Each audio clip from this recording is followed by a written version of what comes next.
संपूर्ण महाभारत स्वयंवर वर पर्व अध्याय 188 से 190। द्रुपद को मारने के लिए उद्यत हुए राजाओं का सामना करने के लिए भीम और अर्जुन का उद्यत होना और उनके विषय में भगवान श्री कृष्ण का बलराम जी से वार्तालाप, अर्जुन और भीमसेन के द्वारा कर्ण तथा शल्य की पराजय और द्रौपदी सहित भीम अर्जुन का अपने डेरे पर जाना, कुंती, अर्जुन और युधिष्ठिर की बातचीत, पांचों पांडवों का द्रौपदी के साथ विवाह का विचार तथा बलराम और श्री कृष्ण की पांडवों से भेंट। वैशंपायन जी कहते हैं, जन्मेजय राजा द्रुपद उस ब्राह्मण को कन्या देना चाहते थे। यह जानकर उस समय राजाओं को बड़ा क्रोध हुआ और वे एक दूसरे को देखकर तथा समीप आकर इस प्रकार कहने लगे, अहो देखो तो सही, यह राजा द्रुपदा यहाँ एकत्र हुए हम लोगों को तिनके की तरह तुच्छ समझकर और हमारा उल्लंघन करके युवतियों में श्रेष्ठ अपनी कन्या का विवाह एक ब्राह्मण के साथ करना चाहता है। यह वृक्ष लगाकर अब फल लगने के समय उसे काट कर गिरा रहा है।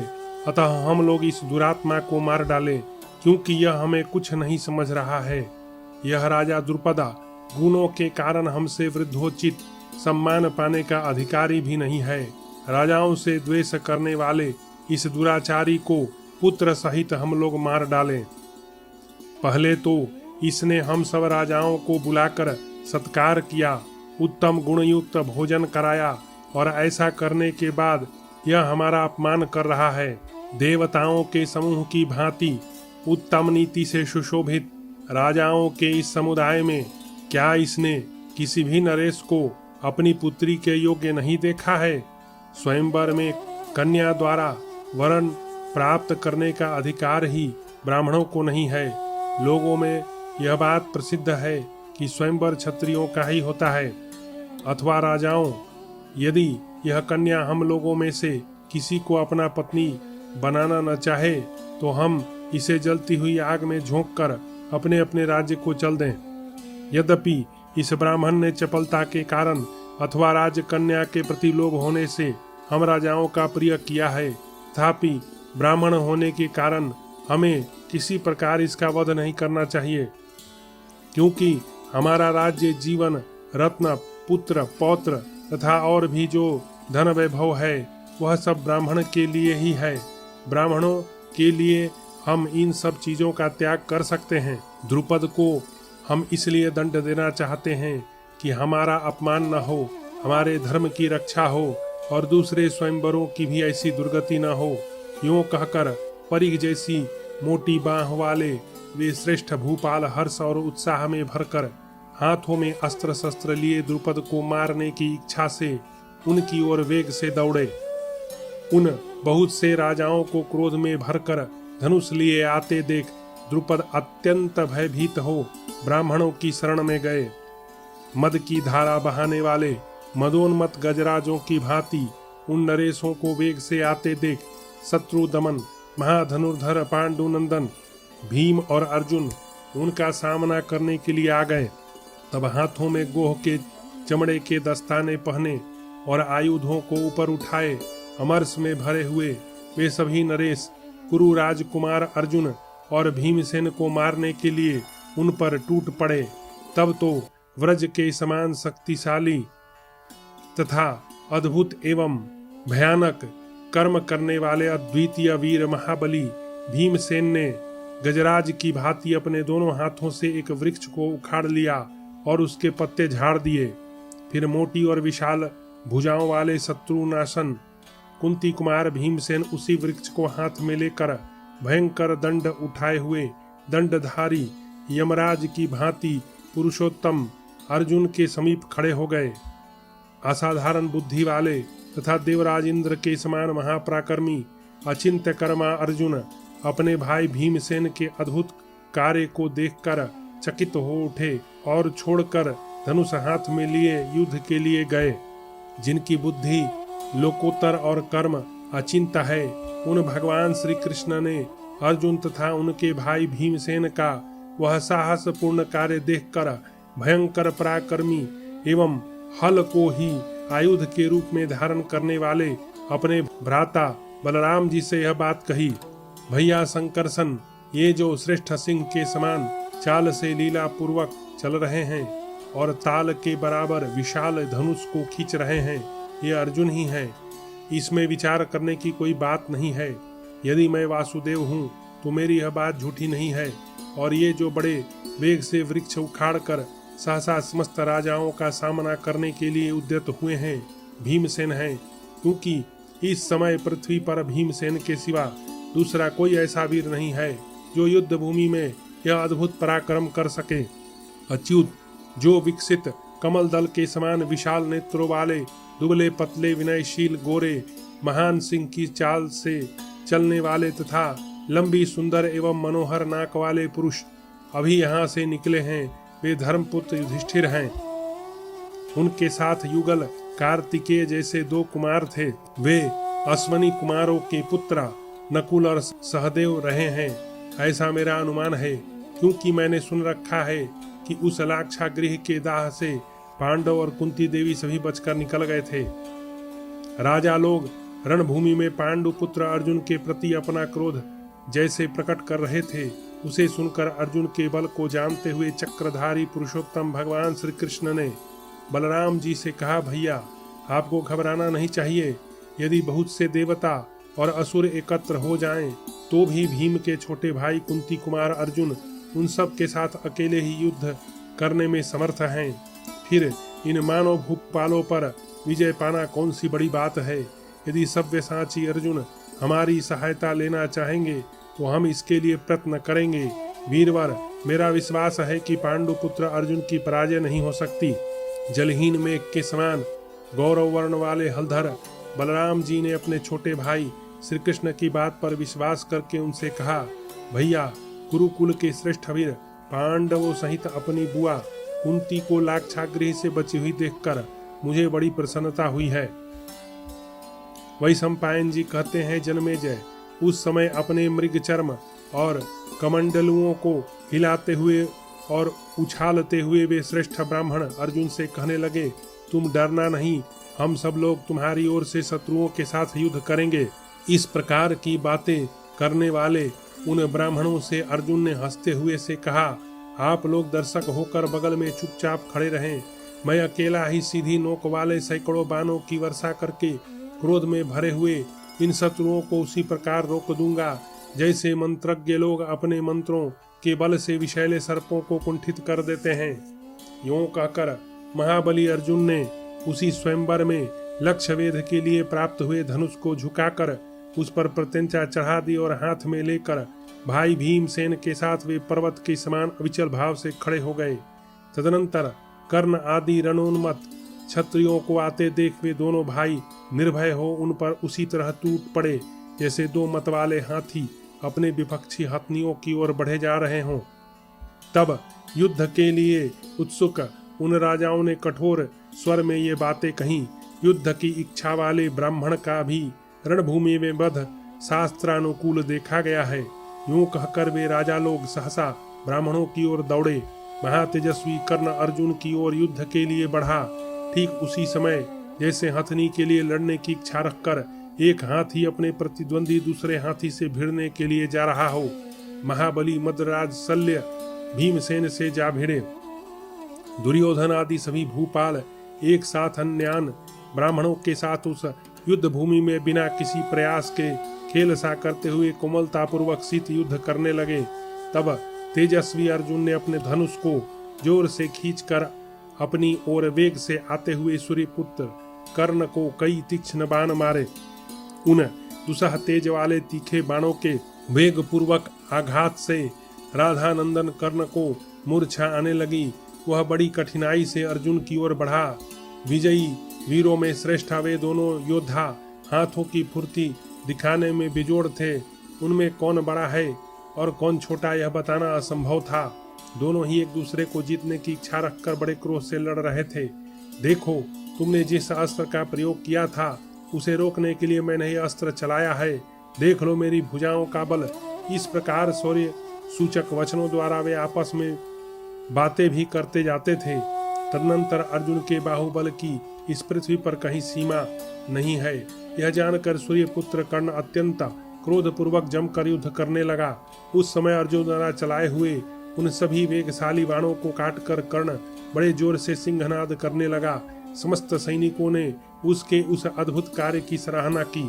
कर्ण बोला, विप्रवर, युद्ध में आपके बाहुबल से मैं बहुत संतुष्ट हूँ। आप में थकावट या विषाद का कोई चिन्ह नहीं दिखाई देता और आपने सभी अस्त्र शस्त्रों को जीतकर मानो अपने काबू में कर लिया है। आपकी सफलता देखकर मुझे प्रसन्नता हुई। विप्र शिरोमणि, आप मूर्तिमान धनुर्वेद हैं या परशुराम, अथवा आप स्वयं इंद्र या अपनी महिमा से कभी च्युत न होने वाले साक्षात भगवान विष्णु। मैं समझता हूँ आप इनमें से कोई हैं और अपने स्वरूप को छिपाने के लिए ब्राह्मण वेश धारण करके बाहुबल का आश्रय ले मेरे साथ युद्ध कर रहे हैं, क्योंकि युद्ध में मेरे कुपित होने पर साक्षात सचिपति इंद्र अथवा किरीटधारी पांडुनंदन अर्जुन के अतिरिक्त दूसरा कोई मेरा सामना नहीं कर सकता। कर्ण के ऐसा कहने पर अर्जुन ने उसे इस प्रकार उत्तर दिया, कर्ण, ना तो मैं धनुर्वेद हूँ और न प्रतापी परशुराम, मैं तो संपूर्ण शस्त्रधारियों में उत्तम और योद्धाओं में श्रेष्ठ एक ब्राह्मण हूँ। गुरु का उपदेश पाकर ब्रह्मास्त्र तथा इंद्रास्त्र दोनों में पारंगत हो गया हूँ। वीर, आज मैं तुम्हें युद्ध में जीतने के लिए खड़ा हूँ, तुम भी स्थिरता पूर्वक खड़े रहो। वैशंपायन जी कहते हैं, जन्मेजय, अर्जुन की बात सुनकर महारथी कर्ण ब्रह्म तेज को अजय मानता हुआ उस समय युद्ध छोड़कर हट गया। उसी समय दूसरे स्थान को अपना रण क्षेत्र बनाकर वहीं बलवान वीर शल्य और भीमसेन एक दूसरे को ललकारते हुए दो मतवाले गजराजों की भांति युद्ध कर रहे थे। दोनों ही विद्या, बल और युद्ध की कला में संपन्न थे। वे घूंसों और घुटनों से एक दूसरे को मारने लगे। दोनों एक दूसरे को दूर तक ठेल ले जाते, नीचे गिराने का प्रयत्न करते, कभी अपनी ओर खींचते और कभी अगल बगल से पैतरे देकर गिराने की चेष्टा करते थे। इस प्रकार वे एक दूसरे को खींचते और मुक्कों से मारते थे। उस समय घूंसों की मार से दोनों के शरीर का अत्यंत भयंकर चट-चट शब्द हो रहा था। वे परस्पर इस प्रकार प्रहार कर रहे थे मानो पत्थर टकरा रहे हों। लगभग 2 घड़ी तक दोनों उस युद्ध में एक दूसरे को खींचते और ठेलते रहे। तदनंतर कुरुश्रेष्ठ भीमसेन ने दोनों हाथों से शल्य को ऊपर उठाकर उस युद्ध भूमि में पटक दिया। यह देख ब्राह्मण लोग हंसने लगे। कुरुश्रेष्ठ बलवान भीमसेन ने एक आश्चर्य की बात यह की कि महाबली शल्य को पृथ्वी पर पटक कर भी मार नहीं डाला। भीमसेन के द्वारा शल्य के पछाड़ दिए जाने और अर्जुन से कर्ण के डर जाने पर सभी राजा शंकित हो भीमसेन को चारों ओर से घेर कर खड़े हो गए और एक साथ बोल उठे, अहो, ये दोनों श्रेष्ठ ब्राह्मण धन्य हैं। पता तो लगाओ इनकी जन्मभूमि कहाँ है तथा ये रहने वाले कहाँ के हैं। परशुराम, द्रोण अथवा पांडुनंदन अर्जुन के सिवा ऐसा दूसरा कौन है जो युद्ध में राधानंदन कर्ण का सामना कर सके। इसी प्रकार देवकी नंदन श्री कृष्ण अथवा श्रद्धान के पुत्र कृपाचार्य के सिवा दूसरा कौन है जो समर भूमि में दुर्योधन के साथ लुहा ले सके। बलवानों में श्रेष्ठ मद्रराज शल्य भी वीरवर बलदेव पांडुनंदन भीमसेन अथवा वीर दुर्योधन को छोड़कर दूसरा कौन रण भूमि में गिरा सकता है। अतः ब्राह्मणों से घिरे हुए इस युद्ध क्षेत्र से हम लोग को हट जाना चाहिए, क्योंकि ब्राह्मण अपराधी हो तो भी सदा ही उनकी रक्षा करनी चाहिए। पहले इनका ठीक ठीक परिचय ले लें, फिर ये चाहे तो हम इनके साथ प्रसन्नतापूर्वक युद्ध करेंगे। उन सब राजाओं तथा अन्य लोगों को ऐसी बातें करते देख और युद्ध में वह महान पराक्रम दिखाकर भीमसेन और अर्जुन बड़े प्रसन्न थे। वैशंपायन जी कहते हैं, जन्मेजय, भीमसेन का वह अद्भुत कार्य देख भगवान श्री कृष्ण ने यह सोचते हुए कि ये दोनों भाई कुंती कुमार भीमसेन और अर्जुन ही हैं, उन सब पर राजाओं को यह समझाकर कि इन्होंने धर्म पूर्वक द्रौपदी को प्राप्त किया है, अनुनय पूर्वक युद्ध से रोका। इस प्रकार श्री कृष्ण के समझाने से वे सभी युद्ध कुशल श्रेष्ठ नरेश युद्ध से निवृत्त हो गए और विस्मित होकर अपने अपने डेरों को चले गए। वहां जो दर्शक एकत्र हुए थे वे इस रंग मंडप के उत्सव से ब्राह्मणों की श्रेष्ठता सिद्ध हुई। पांचाल राजकुमारी द्रौपदी को ब्राह्मणों ने प्राप्त किया, यूं कहते हुए अपने अपने निवास स्थान को चले गए। रूरु मृग के चर्म को वस्त्र के रूप में धारण करने वाले ब्राह्मणों से घिरे होने के कारण भीमसेन अर्जुन बड़ी कठिनाई से आगे बढ़ पाते थे। जनता की भीड़ से बाहर निकलने पर शत्रुओं ने उन्हें अच्छी तरह देखा। आगे आगे वे दोनों नरवीर थे और उनके पीछे पीछे द्रौपदी चली जा रही थी। द्रौपदी के साथ वहां उन दोनों की बड़ी शोभा हो रही थी।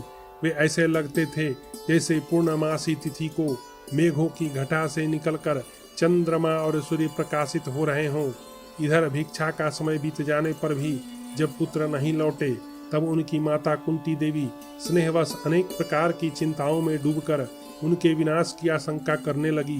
कहीं ऐसा तो नहीं हुआ कि धृतराष्ट्र के पुत्रों ने कुरुश्रेष्ठ पांडवों को पहचान कर उनकी हत्या कर डाली हो, अथवा दृढ़ता पूर्वक वैर भाव को मन में रखने वाले महाभयंकर मायावी राक्षसों ने मेरे बच्चों को तो नहीं मार डाला। क्या महात्मा व्यास के भी निश्चित मत के विपरीत कोई बात हो गई? इस प्रकार पुत्र स्नेह में पगी कुंती देवी जब चिंता में मग्न हो रही थी, आकाश में मेघों की भारी घटा घिर जाने के कारण जब दुर्दिनसा हो रहा था और जनता सब काम छोड़कर सोए हुए की भांति अपने अपने घरों पर निश्चेष्ट होकर बैठी थी, उसी समय दिन के तीसरे पहर में बादलों से घिरे हुए सूर्य के समान ब्रह्मांड मंडली से घिरे हुए अर्जुन ने वहां उस कुम्हार के घर में प्रवेश किया।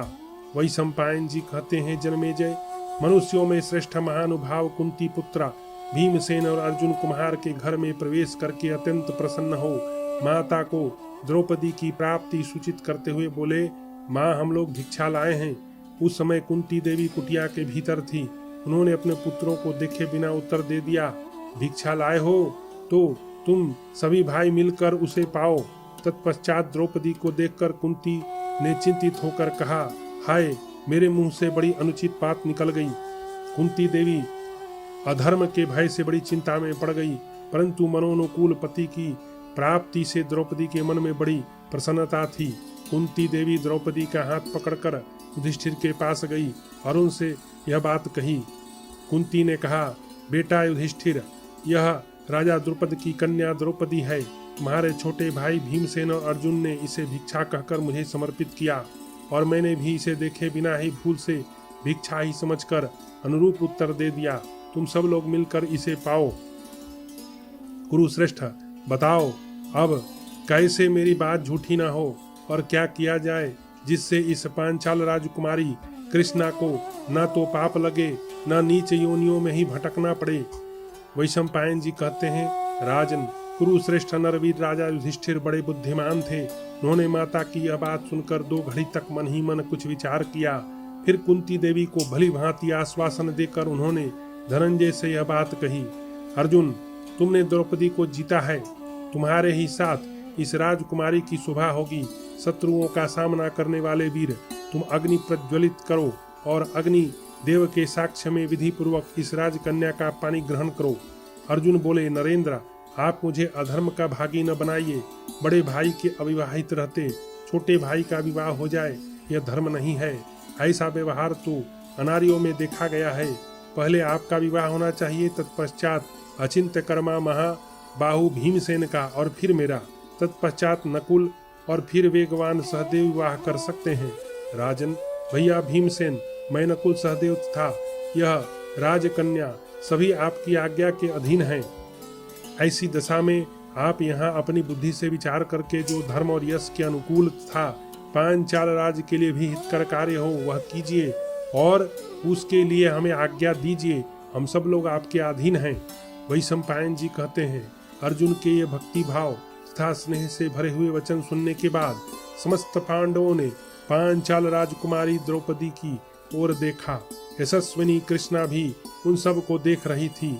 वहां बैठे हुए पांडवों ने द्रौपदी को देखकर आपस में भी एक दूसरे पर दृष्टिपात किया और सबने अपने हृदय में द्रुपद राजकुमारी को बसा लिया। द्रुपद कुमारी पर दृष्टि पड़ते ही इन सभी अमित तेजस्वी पांडु पुत्रों की संपूर्ण इंद्रियों को मथ कर मनमथ प्रकट हो गया। विधाता ने पांचाली का कमनीय रूप स्वयं ही रचा और संवारा था। वह संसार की अन्य स्त्रियों से बहुत अधिक आकर्षक और समस्त प्राणियों के मन को मोह लेने वाला था। मनुष्यों में श्रेष्ठ कुंती पुत्र युधिष्ठिर ने उनकी आकृति देखकर ही उनके मन का भाव समझ लिया। फिर उन्हें द्वैपायन वेद व्यास जी के सारे वचनों का स्मरण हो आया। द्रौपदी को लेकर हम सब भाइयों में फूट न पड़ जाए, इस भय से राजा ने अपने सभी बंधुओं से कहा, कल्याणमयी द्रौपदी हम सब लोगों की पत्नी होगी। वैशंपायन जी कहते हैं, जन्मेजय उस समय अपने बड़े भाई का यह वचन सुनकर उदार हृदय वाले समस्त पांडव मन ही मन उसी का चिंतन करते हुए चुपचाप बैठे रह गए। इधर वृष्णि वंशियों में श्रेष्ठ भगवान श्री कृष्ण रोहिणी नंदन बलराम जी के साथ कुरुकुल के प्रमुख वीर पांडवों को पहचान कर कुम्हार के घर में जहाँ वे नरश्रेष्ठ निवास करते थे मिलने के लिए गए। वहाँ बलराम सहित श्री कृष्ण ने मोटी और विशाल भुजाओं से सुशोभित अजात शत्रु युधिष्ठिर को चारों ओर से घेर कर बैठे हुए अग्नि के समान तेजस्वी उन अन्य चारों भाइयों को देखा। वहां जाकर वासुदेव नंदन श्री कृष्ण ने धर्मात्माओं में श्रेष्ठ कुंती कुमार युधिष्ठिर से, मैं श्री कृष्ण हूँ यूं कहकर अजमीढ़ वंशी राजा युधिष्ठिर के दोनों चरणों का स्पर्श किया। उन्हीं के साथ इसी प्रकार बलराम जी ने भी अपना नाम बताकर उनके चरण छुए। पांडव भी उन दोनों को देखकर बड़े प्रसन्न हुए। जन्मेजय फिर उन यदुवीरों ने अपनी बुआ कुंती के भी चरण का स्पर्श किया। कुरुकुल के श्रेष्ठ वीर अजात शत्रु युधिष्ठिर ने श्री कृष्ण को देखकर कुशल समाचार पूछा और कहा, वसुदेव नंदन हम तो यहाँ छिप कर रहते हैं, फिर आपने हम सब लोगों को कैसे पहचान लिया? तब भगवान वासुदेव ने हंसकर उत्तर दिया, राजन आग कितनी ही क्यों न छिपी हो वह पहचान में आ जाती है। भला पांडवों को छोड़कर मनुष्य में ऐसा कौन है जो वैसा अद्भुत कर्म कर दिखाता। बड़े सौभाग्य की बात है कि शत्रुओं का सामना करने की शक्ति रहने वाले आप सभी पांडव उस भयंकर अग्निकांड से जीवित बच गए। पापी धृतराष्ट्र पुत्र दुर्योधन अपने मंत्रियों सहित इस षड्यंत्र में सफल न हो सका। यह भी सौभाग्य की बात है। हमारे अंतःकरण में जो कल्याण की भावना निहित है वह आपको प्राप्त हो। आप लोग सदा प्रज्वलित अग्नि की भांति बढ़ते रहें। अभी आप लोगों को कोई भी राजा पहचान न सके, इसलिए हम लोग भी अपने शिविर को लौट जाएंगे। यूं कहकर युधिष्ठिर की आज्ञा ले अक्षय शोभा से संपन्न भगवान श्री कृष्ण बलदेव जी के साथ शीघ्र वहां से चल दिए।